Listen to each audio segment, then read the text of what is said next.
amb la col·laboració de Nova Llibres.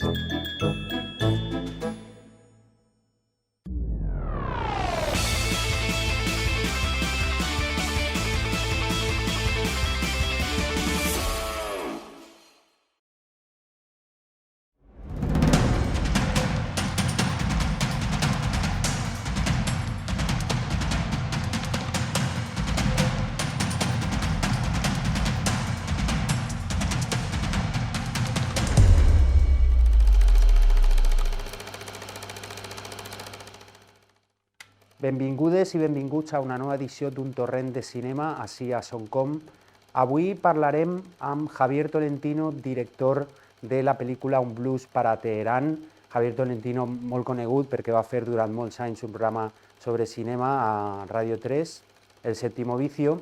I també parlarem amb Juan López, director de fotografia d'aquesta pel·lícula, d'Un blues para Teherán, i també part de la producció d'aquesta pel·lícula, una pel·lícula de producció valenciana a càrrec de 4 films.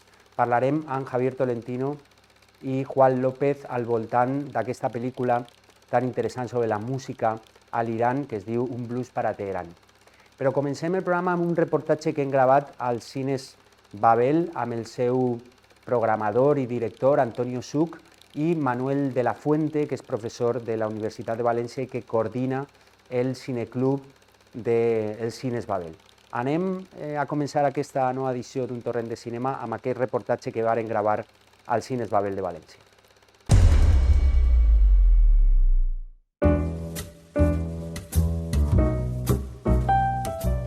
Estem en els Cines Babel de València, que tenen més de 24 anys en funcionament, i anem a parlar a continuació amb Antonio Such, que és el director i programador d'aquests cines de referència en la versió original, el cinema d'autor, el cinema de qualitat, i amb Manuel de la Fuente, que en aquest cas és professor universitari de la Universitat de València i coordinador del cineclub dels Cines Babel.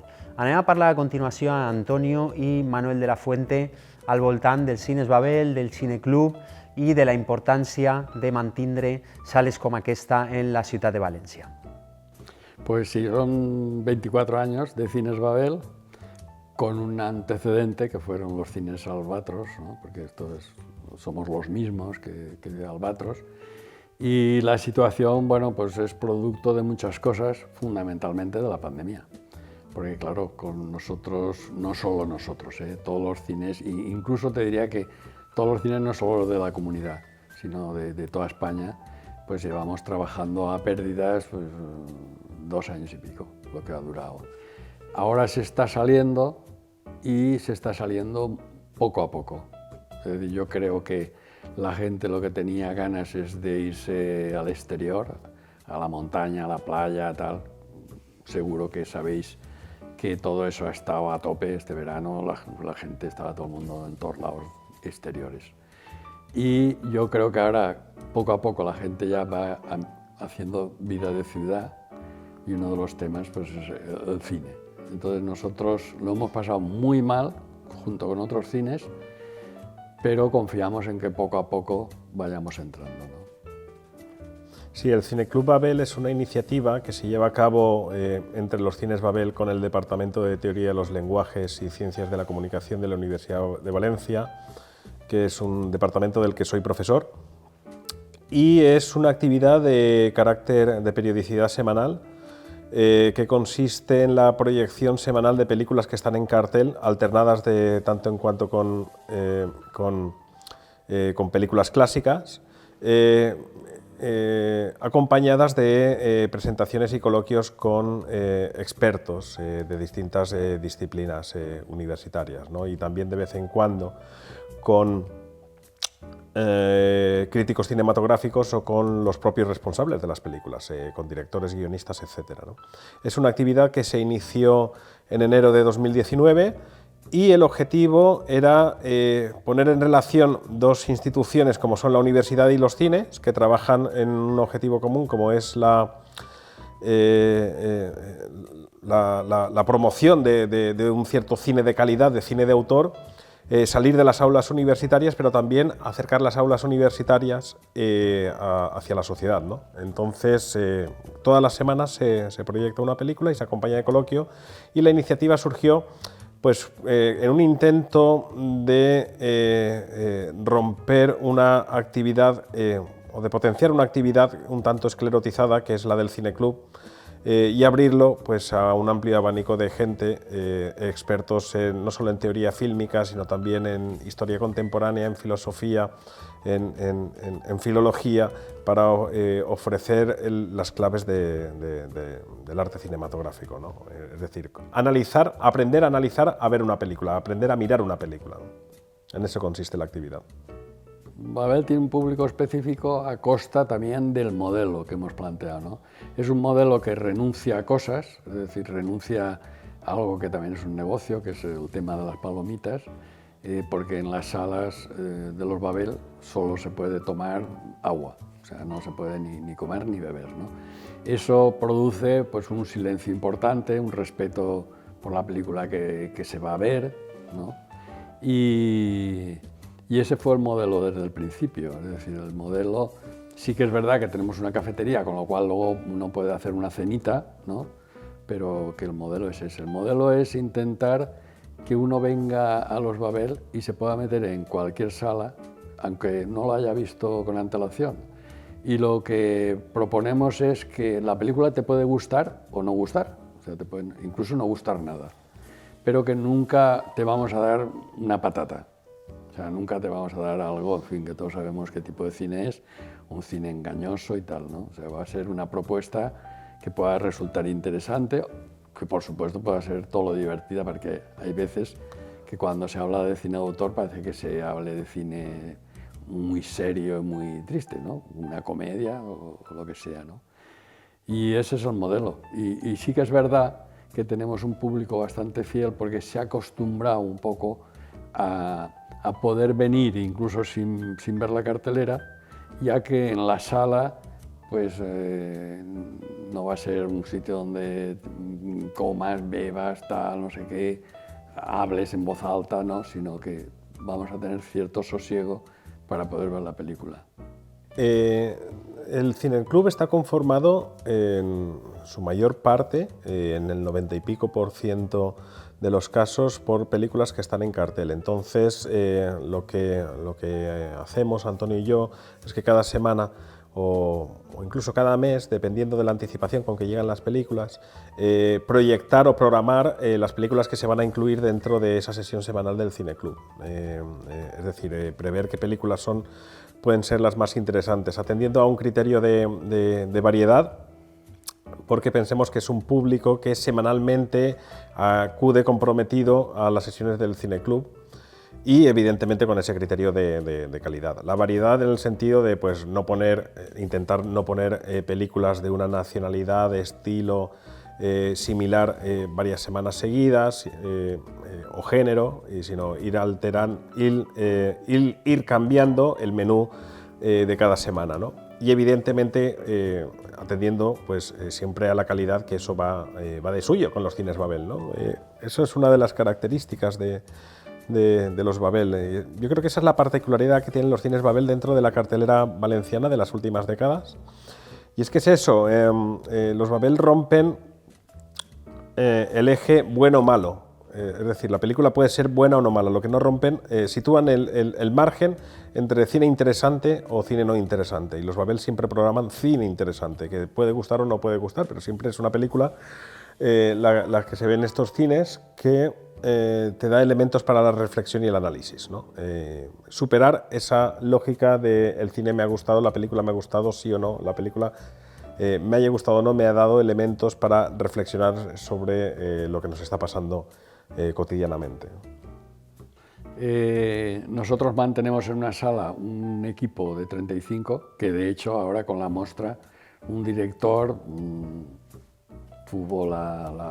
le apetecía que su película se proyectara en 35 y se proyectó en 35. Pero no, todo lo demás es digital. El tema de pasar el cine a lo digital ya era algo que era absolutamente inevitable, porque fíjate, tenéis que pensar que convivió durante un tiempo, las sacas donde iban los rollos, los 5 o 6 rollos de material de 35 con los USBs, estos que llevamos en el bolsillo. O sea, eso convivió. Entonces, en el USB cabía lo mismo, no, mucho más que lo que había en una saca. O sea, era inevitable, era de los pocos sectores donde no había llegado todavía la digitalización plena, ¿no? Entonces, bueno, se empezó tuvimos proyectores primero de Blu-ray, que se veía perfectamente, pero al final el sector decidió el modelo del DCP y ya pues todos los cines nos manejamos con el DCP. Eso ha transformado mucho el tema del transporte. A nosotros las películas, algunas nos llevan físicas con un disco duro, pero muchas nos llegan por satélite directamente a un equipo, ¿no? Que ya desde el equipo programas toda la semana, es decir, se ha avanzado mucho con eso y la calidad pues se mantiene. Yo creo que si echamos algo de menos, hay veces del 35, son las rayitas de cuando se habían pasado muchas veces que se producían del desgaste con los rodillos, ¿no? Bueno, pues algo que no habíamos comentado antes, que es el ciclo de Jim Jarmusch, también como muestra de distintos ciclos que se están haciendo, ¿no? Que hay una recuperación de ese espíritu de realizar ciclos temáticos de realizadores, ¿no? Y bueno, y también pendientes de la oferta del menú que llegue en esta temporada que prácticamente estamos iniciando, ¿no? Pues con el menú que llegue de los festivales, ¿no? Sí, ahora es que además estamos en una buena época para el tipo de cine que hacemos nosotros, porque es el cine, claro, hasta que no suelta el material Cannes, San Sebastián, la Seminci y tal, no nos llega, ¿no? Y entonces ahora está llegando, que es un momento. Luego hay cine, se está haciendo cine español que está funcionando. Por decir algo, esta película que creo que antes comentábamos algo, de Agua, que está funcionando muy bien. Y de lo que tenemos, incluso del propio ciclo, la de Patterson, me parece que es la última que hacemos del ciclo. Es una película que es una delicia de película. Quien no la haya visto la tiene que ver, sí. Yo creo que Los Babel, la oferta cinematográfica que tiene y el bagaje que tiene, y que además ha hecho algo muy difícil, que es mantenerse durante más de 20 años fiel a esos principios, es decir, el espectador que viene desde hace años o incluso décadas sabe que siempre va a mantener lo mismo, se siente reconocido y seguro en que la oferta nunca va a cambiar y esos principios inamovibles nunca se van a modificar. Entonces, en ese sentido, lo interesante es que el espectador de Los Babel sabe desde hace tiempo que, independientemente de lo que haya en ese momento concreto, siempre va a encontrar algo interesante. Entonces, yo creo que también tenéis un tipo de espectador que va y se deja guiar, ¿no?, por la taquilla, ¿no? Porque sin saber muy bien, teniendo claro que quiere ir al cine, pero sin tener la película de superhéroes fija en la memoria, en la cabezonería de que quiero ver esa película sin más, ¿no? De que se deja orientar, ¿no? Sí, yo recuerdo el otro día, estaba en el cineclub y me senté por allí, en la parte de detrás, y había dos personas que me dijeron una cosa que estaba muy bien. Dices, siempre, aunque haya algo distinto, hay algo interesante, sí, que es de lo que se trata un poco. O que cuando no está la programación regular, pues hay programación que puede atrapar al visitante casual, como por ejemplo la Mostra reciente, porque Los Babel también son la sede de la Mostra de Valencia y de la Mostra Cinema del Mediterráneo, y también de diversos festivales y de diversas propuestas que hace que sea una propuesta variada e interesante.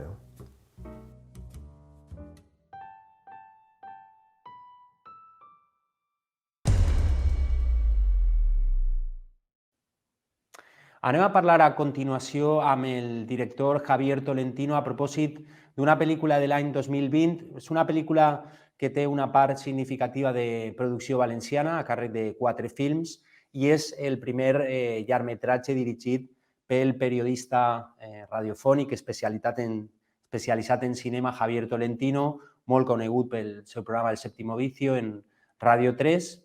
I anem a parlar d'aquesta pel·lícula que es titula Un blues para Teherán, es una película del año 2020 y le damos la bienvenida ya a Javier Tolentino, al que tenemos por videollamada. Buenos días, Javier, ¿qué tal? Buen día, muchísimas gracias. Muy bien. Bueno, gracias a ti por estar aquí en Un Torrent de Cinema para hablar de esta película que tiene ya un par de años, pero es verdad que ha tenido bastante repercusión, ha tenido nominación, por ejemplo, a los Goya como Mejor Documental, en los premios Gaudí también ha estado nominada, ha estado en el Festival de Gijón.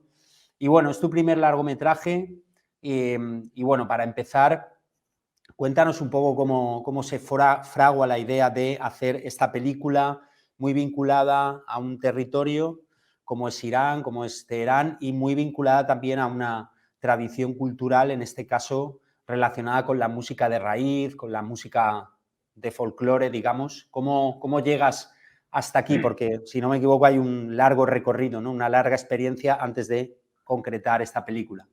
Sí, lo normal es que no se hubiera filmado y que no se hubiese conseguido hacer este proyecto. Es la verdad, fue difícil hasta que me encontré con una valenciana muy testaruda, muy pesada, pero un gran profesional como es Sandra Mora, 4 Films, y también con amigos valencianos que creyeron en el proyecto. La verdad es que no es por haceros la pelota, por estar en un canal valenciano, pero es que fue la realidad. Estuvo 2 años el proyecto que no arrancaba, la verdad, con reuniones, con algunas productoras que sí creían, pero que no acababan de ponerlo en marcha, y fue a través de Sandra Mora y a través de 4 Films y a través de la Filmoteca y del Instituto Valenciano de Cine que creyeron ciegamente en el proyecto, cosa que yo no creía al principio, porque uno piensa que muchas veces cuando te presentas el proyecto a un territorio y el contenido de ese proyecto no tiene mucho que ver con ese territorio, piensas que no van a creer en él, pero no fue así,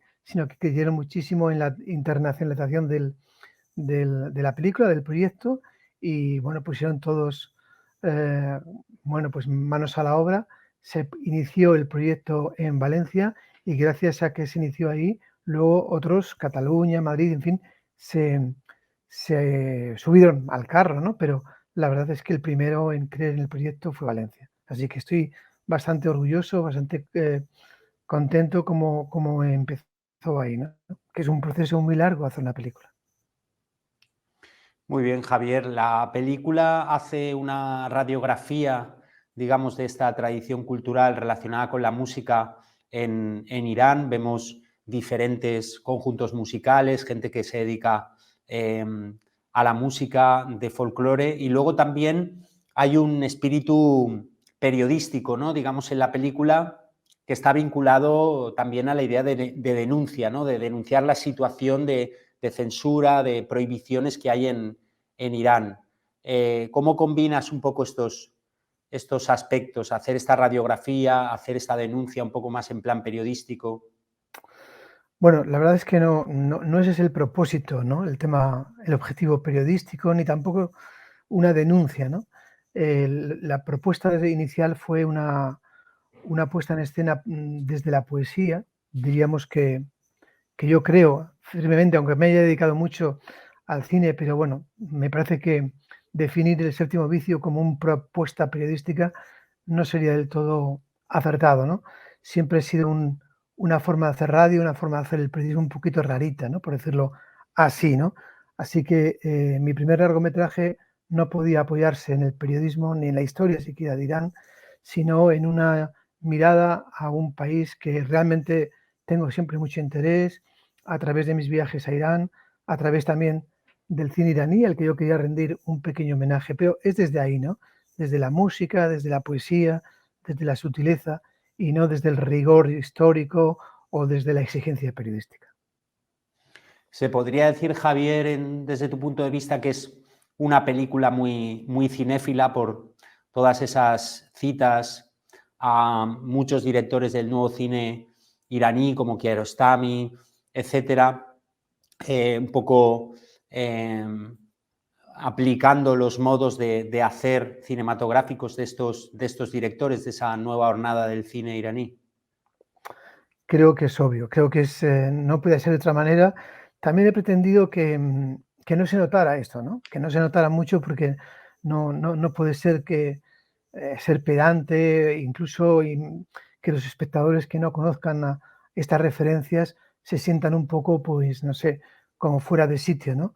Es verdad que las referencias que has citado de Abbas Kiarostami, Víctor Erice, suenan como muy Basilio Martín Patino también en la forma de entender el documental, no documental, están ahí, ¿no? Pero a mí me gustaría que esas referencias, sentado en la butaca del cine, no se vieran, no se notaran, ¿no? Luego sí, luego puede ser que un segundo subrayado, una segunda escritura, aquellos espectadores como más estudiosos en el cine, pues puedan verlo. Pero me gustaría que no se notara mucho, ¿no? Javier, me gustaría preguntarte en cuanto un poco al proceso del rodaje. Grabasteis mucho material. ¿Cómo fue luego, de forma resumida, un poco el hecho de trabajar todas esas horas de rodaje en el montaje? ¿Cuál era el propósito en la sala de montaje de dar forma, digamos, a todo lo que habíais rodado? Cuéntanos un poco ese proceso. Sí, bueno, la verdad es que no, ¿eh? La verdad es que no, bueno, quizá los que hemos trabajado en la radio, en la televisión, creo que somos bastante prácticos y no nos da un poco de rubor, pues filmar muchísimo, muchísimo y luego ponerle un problema a los montadores, ¿no? También no teníamos mucho tiempo para rodar, sabíamos que bueno, pues nuestra residencia, nuestra estancia en Irán no podía ser más de un mes, no teníamos el visado para estar mucho tiempo y sabíamos además que no nos iban a dar un segundo visado por las razones que tú señalabas al principio, ¿no? Irán tiene una situación política que no vamos a engañar y no vamos a ocultar, ni queremos además, sino queremos denunciarlo, aunque no sea el objetivo inicial de la película, sino que eso se desprende de las propias miradas de los propios iraníes que salen en la película, ¿no? No somos nosotros quien para juzgar y analizar el tema político de un país, sino que son ellos a los que les corresponde, ¿no? Y sabíamos de antemano que íbamos a tener poquito tiempo, ¿no? Así todo, con el material que hemos traído, podríamos hacer una segunda versión de un blues para Teherán con planos totalmente diferentes, ¿no? Pero esta ha sido la mirada nuestra, de todo el equipo, de Sandra y, por supuesto, de los montadores como Julia Juaniz o como Sergi Díez, ¿no? Y, por supuesto, Juan López, que debutaba también como director de foto en Un blues para Teherán, y toda esa ilusión creo que se ve en la película, ¿no? Pues en este momento, precisamente, aprovechando la mención que hacía Javier Tolentino, vamos a saludar, a darle la bienvenida, porque ya lo tenemos también aquí en la videollamada, al director de fotografía de la película, en este caso Juan López. Buenos días, Juan, ¿qué tal? Hola, ¿qué tal, Santi? Buenos días. Buenos días a todos. Bueno, pues vamos a seguir hablando de esta película, de Un blues para Teherán. Y bueno, aprovechando que tenemos a Juan, que bueno, aparte que es el director de fotografía, es también parte de la productora de Quatre Films, esta parte valenciana de la producción, fundamental para esta película. Y bueno, Juan, me gustaría preguntarte, y también estás tú incluido, Javier, en esta pregunta, Un blues para Teherán tiene como una especie de extra que se publicó un año después, en 2021, que se llama Un blues para Teherán Apuntes, que es un libro que precisamente recoge, ¿verdad, Juan?, una selección de fotografías hechas por ti, relacionadas lógicamente con la película. Cuéntanos un poco, y por extensión tú también, Javier, el propósito de esta publicación anexa a Un blues para Teherán. Bueno, esto es una iniciativa que obviamente tomó Javier y a mí me encantó lo que hizo y cómo lo hizo. Además, creo que tiene una parte como muy personal suya, ¿no? En este caso de Javier, y yo como compañero de viaje, en este caso, que tuve el honor de estar allí con él y de estar en todos aquellos lugares, conocer a todas esas personas con las que estuvimos, pues me siento muy identificado. Leyéndolo me transporto de nuevo a aquel lugar, en aquel momento en el que estuvimos allí. Y a mí personalmente me transmite mucho. También formé parte, ¿no? Y entonces me resulta muy familiar. Me gusta mucho hacer ese recorrido por ese pequeño librito que Javier creó, porque para mí resulta un recuerdo conmovedor de una experiencia que me marcó la vida directamente. Muy bien, me gustaría, bueno, no sé, Javier, si quieres añadir algo a propósito de este libro, que además el prólogo y la portada es de un artista iraní, ¿verdad? Shirin Shalei.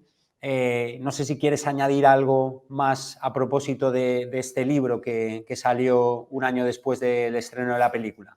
Bueno, sí, decir que en principio este libro nace como una propuesta de la editorial andaluza sevillana Extravertida, que me propone hacer una especie de diario de apuntes del viaje, y la verdad es que yo no sé, antes te decía también que yo era un periodista rarito y también para hacer un diario de rodaje no lo veía, ¿no?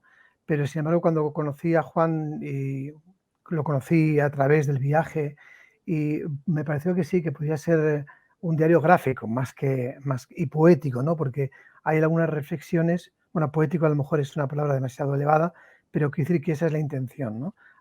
No hacer una especie de informativo y un diario periodístico de rodaje, sino apoyándonos en las hermosísimas imágenes de Juan, en esos atardeceres en el Caspio o en esas noches estrelladas de las montañas de Guilán, pues proporcionaba realmente una reflexión hacia Irán, pero desde nuestra experiencia vital y casi filosófica, ¿no? Y no hacer una especie de diario de rodaje que nos apartaba un poquito de la experiencia emotiva de este viaje, ¿no? Y sí, hablabas de Shirin Salehi, que por cierto ha expuesto varias veces en Valencia. Es una mujer extraordinaria con un talento muy extraordinario sobre su herida, la herida de la derrota que transmite a toda su familia y a ella en el exilio en Europa, en España, en Madrid, en Roma, ¿no?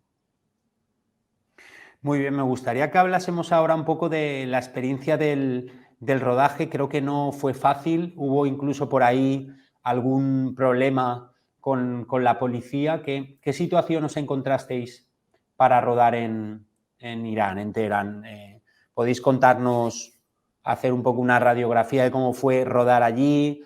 ¿Problemas o no problemas? La experiencia con la policía, que la cuente Juan. Bueno, te tomo la palabra, Javier. Bueno, partiendo de la base que rodar en Irán no es rodar en cualquier lugar, creo que ahí todos estaremos de acuerdo, pues hay que tomar una serie de precauciones porque pues, que es un lugar, es otra cultura, tiene otras costumbres y obviamente tiene otras normas, ¿no? Y muy inocentes nosotros, porque no intentábamos ni ofender a nadie, ni incumplir ninguna norma local ni del país, pues nos encontrábamos, si no recuerdo mal, porque esto es que ya hace bastante tiempo, estábamos en una plaza en el que era verano y hacía mucho calor, y estábamos en una plaza que había una fuente en la que pues, los chiquillos de diferentes edades, creo que había pues 6, 7, 10, 13 años, había de todos, pues estaban disfrutando del agua porque hacía muchísimo calor. Y entonces para nosotros creo recordar que nos resultó una imagen pues digna de capturar con la cámara, ¿no? Que podría ser utilizada en algún momento, ¿no? Y bueno, pues nos pusimos a grabar y no sé cómo pasó, porque fue todo bastante rápido, pues se acercaron un par de personas, nos comentaron que no estaba bien grabar a los niños. Nosotros eso obviamente lo sabemos, pero no grabamos a los niños en sí, sino el espacio, lo que estaba pasando en un lugar de Irán sin centrarnos en ninguna persona en concreto, ¿no? Luego no sabíamos si lo utilizaríamos o no, pero era algo que resultó ofensivo para ciertas personas y se nos llamó la atención con la mala fortuna de que pues, nos invitaron a ir a, pues creo que era una comisaría, Javier, no sé si me equivoco. Bueno, eres muy generoso y eres muy, como siempre, muy, muy educado, Juan, ¿no? Esas personas que se quejaron no eran ciudadanos así muy normales, sino que eran confidentes de la policía, que estaban echándonos además al público que estaba alrededor encima, diciéndonos ya están los occidentales poniendo lo peor de nuestro país, ¿no? Eso, bueno, digo eso porque es que justamente antes que se quejaran esas personas, hubo 2 policías secretas del servicio secreto, bueno, del servicio de policía que no se identifican por allí, y me dijo que, porque antes de sacar la cámara de cine, yo estuve sacando con el móvil algunas fotos, y fue él el que me paró y el que nos paró y el que nos pidió papeles, además, le dimos todos los papeles y le dijimos que era una cosa, unas imágenes costumbristas de un verano en la plaza del teatro de Teherán, ¿no? Y bueno, eso no motivó ninguna cosa, pero sin embargo los otros sí motivaron, porque los otros sí llamaron a la policía, vino la policía, si te acuerdas, nos llevaron a la comisaría, nos hicieron allí, bueno, muy simpáticos, la verdad, en la comisaría, no fue una experiencia nada agresiva, sino que fuimos requeridos a enseñar el material y llamaron al policía secreta que nos había pedido los papeles y que me había preguntado qué hacíamos allí. Y ese policía secreta dijo, mira, yo sé que esto que no tiene mala intención, pero estamos en comisaría y no tenemos más remedio que darles las fotos y las imágenes que se han sacado en la fuente. Por supuesto les dimos porque no íbamos a poner en riesgo todo el rodaje por algo que no era uno de nuestros objetivos, ¿no? Si hubiese sido alguno de los rodajes nuestros importantes, no sé, habría sido otras palabras y otra decisión y otra llamada a la embajada quizá, ¿no? Pero no, ahí se acabó. Muy bien. Javier, tú has comentado por ahí en alguna entrevista que consideras que Un blues para Teherán es una película para ser disfrutada fundamentalmente en el cine, ¿no? En una sala de cine, por la manera en que está hecha. Antes hablábamos de esos referentes iraníes, esa manera de rodar, esos planos, esa voluntad poética.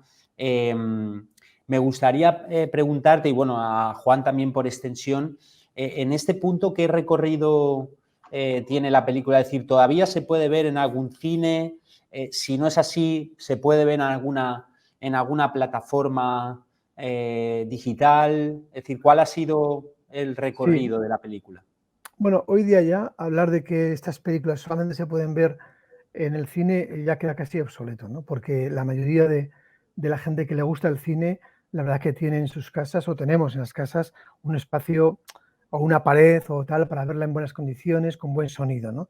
Lo que yo quería decir en ese momento es que hay que verla con gran pantalla y eso si lo tienes en casa también, pues ya está, eso es suficiente, ¿no? El recorrido que tiene, en este momento estamos a la espera de que sea seleccionada por el Festival de La Habana.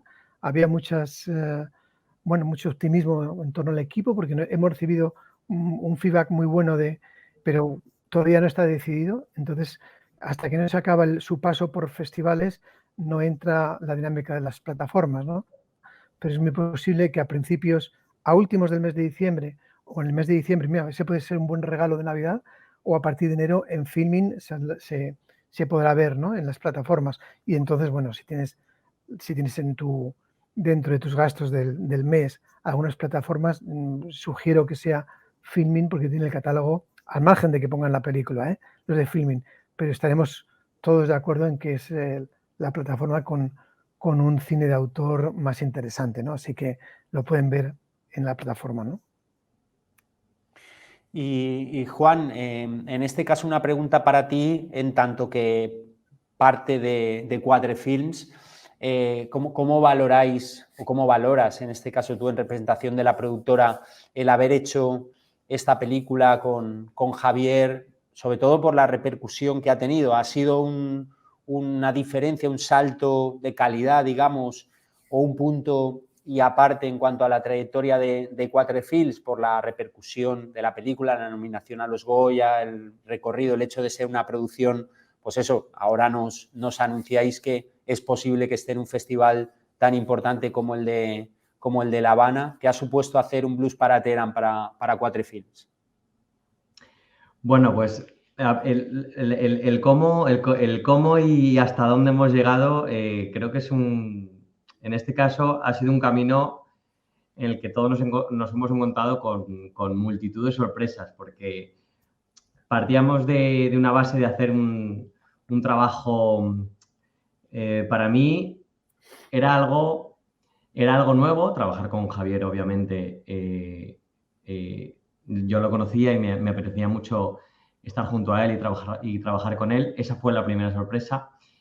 Yo creo que nadie del equipo en ningún momento pues, nos imaginábamos que iba a tener este éxito. Yo y mis compañeros de 4 Films empezamos con mucha energía el proyecto, un documental con una persona reconocida como es Javier, y la ilusión era hacer un trabajo bonito y que llegara al mayor número de personas posible.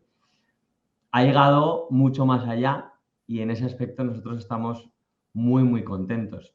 Yo personalmente, el haber podido ser partícipe de esta aventura y de este proyecto, pues me ha alegrado muchísimo, estoy súper contento y el resultado ha sido maravilloso. Y el cómo lo ha cogido la crítica y el público, pues todavía más. Entonces, pues bueno, todas estas sorpresas han ido viniendo, ¿no? Conforme íbamos avanzando, conforme iban sucediendo las cosas, desde un scouting que íbamos a hacer en Irán para reconocer el terreno, que se convirtió en un rodaje porque las condiciones se dieron positivas para que fuera así, porque no podíamos dejar de grabar todo lo que estaba pasando.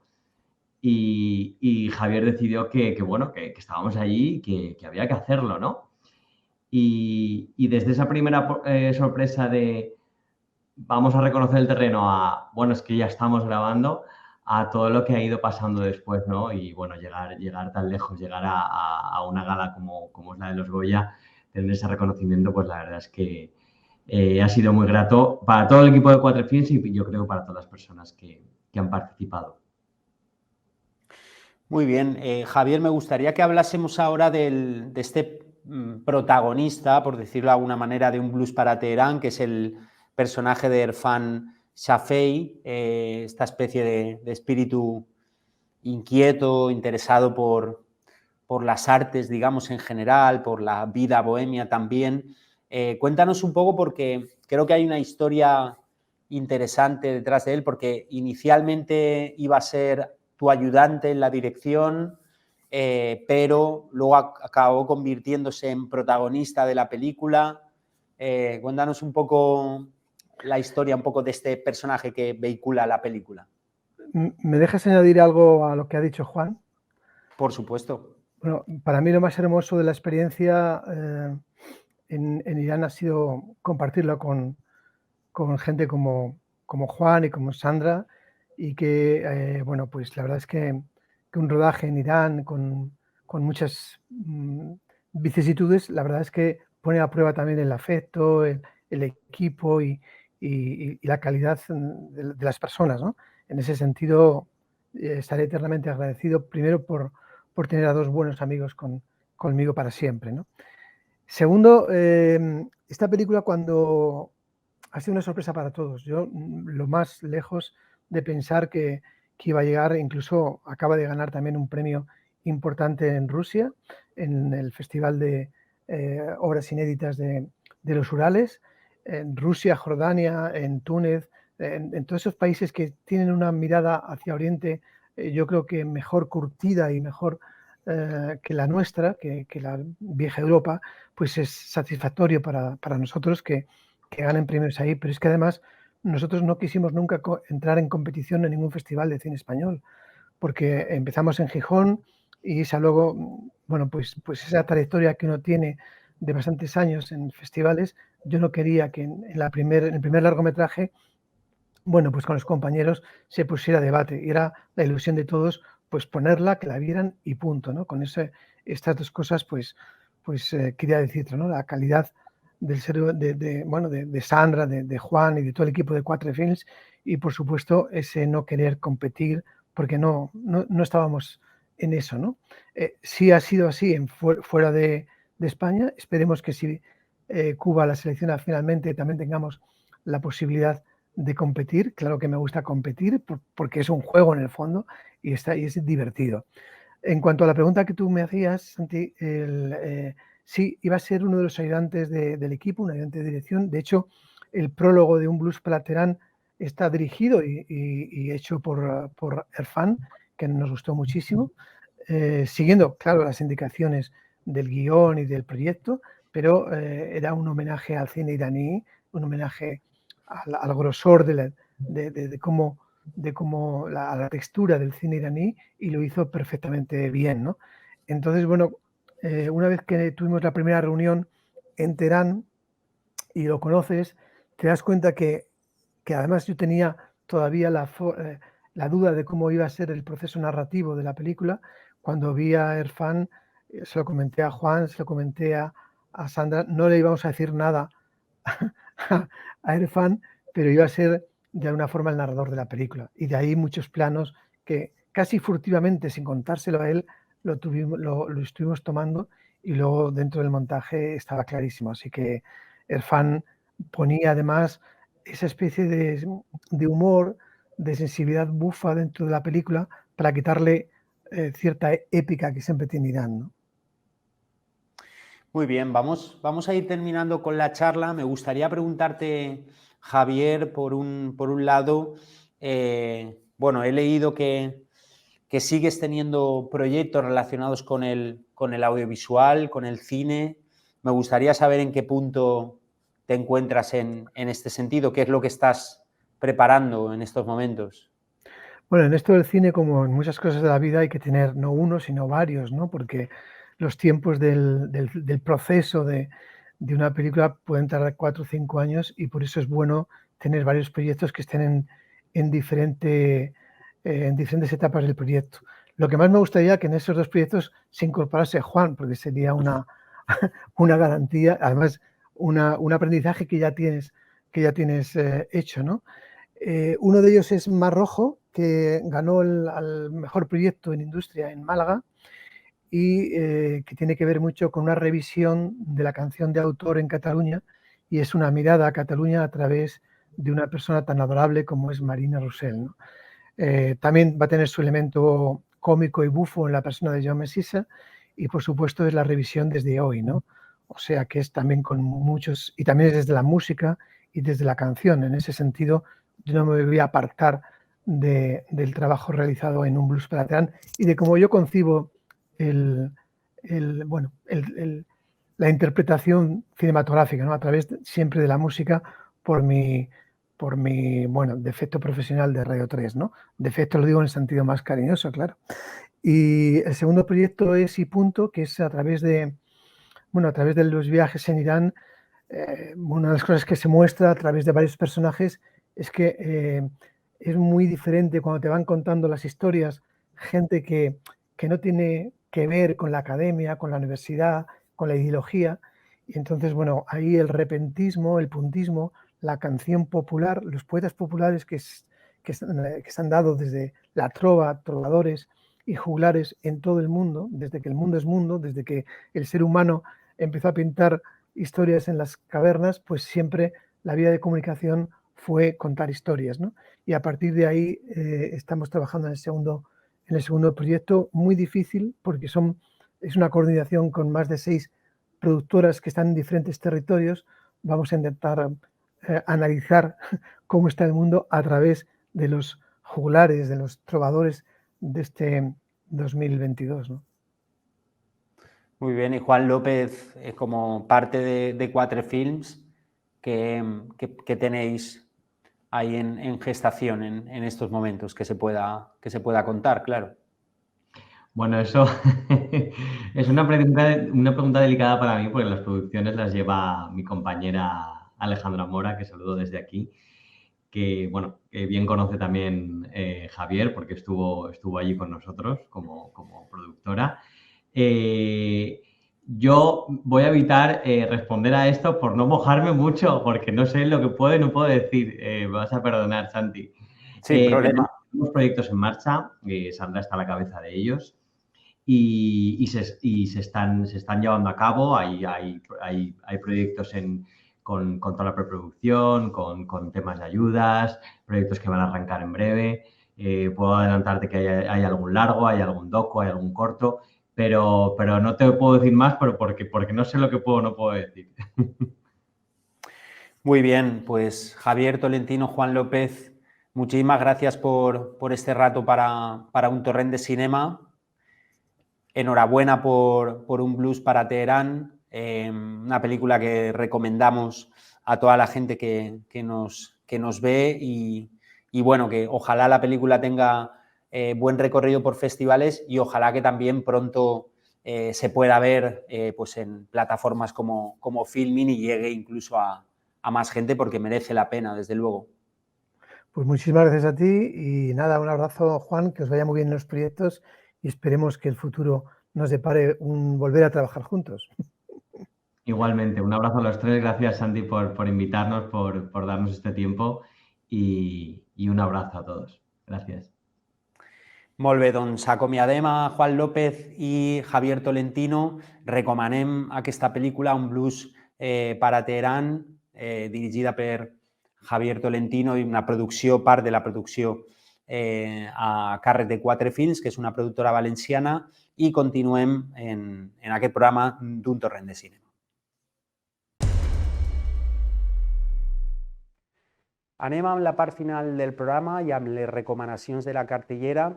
En primer lloc, vos recomanem aquesta edició del Maniàtic, que fins al dia 26 de novembre teniu al Cines Babel de València, que és festival sobre cinema fantàstic. Van tindre el seu director així al programa, Un Torrent de Cinema.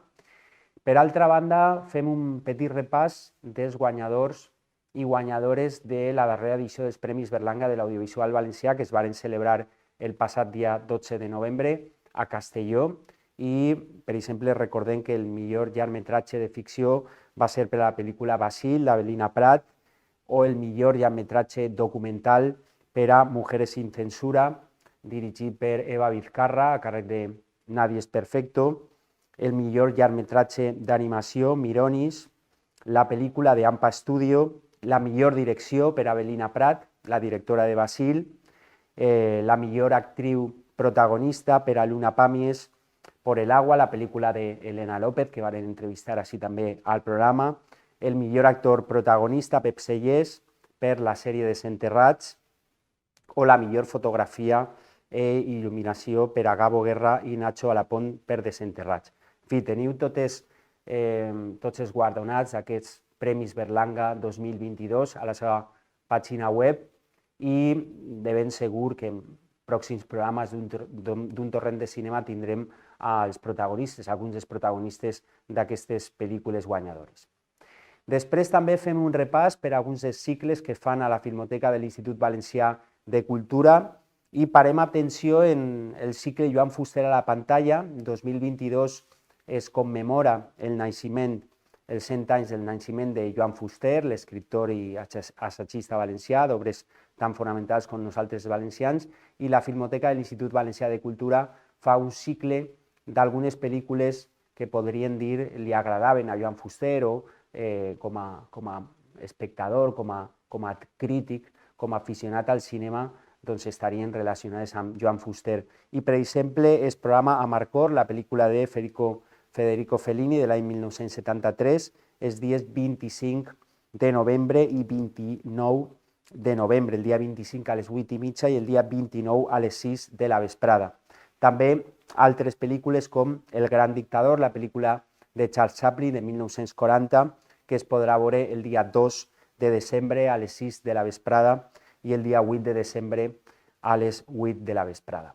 I també, per acabar la cartellera, recomanem un parell d'estrenes que teniu als cines Babel o Cines Lis, per exemple, la darrera pel·lícula de Pilar Palomero, la directora coneguda fonamentalment per la pel·lícula Las Niñas, la nova pel·lícula de Pilar Palomero que es diu La Maternal, que compta amb Carla Quílez, que va ser la millor interpretació protagonista en el darrer festival de Sant Sebastià.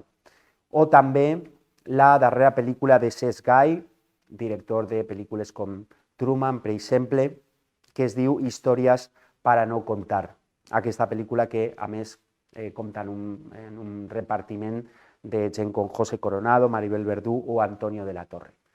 Doncs aquestes són les recomanacions per a la cartellera d'aquesta edició d'Un torrent de cinema i ja acomiadem el programa fins al pròxim, dintre de 15 dies. Vos agraïm l'atenció, vos recordem que teniu tots els programes d'Un torrent de cinema al canal de YouTube de Soncom, en soncom.info, i que també ens podeu seguir a les xarxes socials, en Instagram, Facebook, i també el programa el teniu en format de podcast en Spotify i iVoox. Us agraïm l'atenció, moltíssimes gràcies i fins la pròxima edició d'Un torrent de cinema, així a Soncom.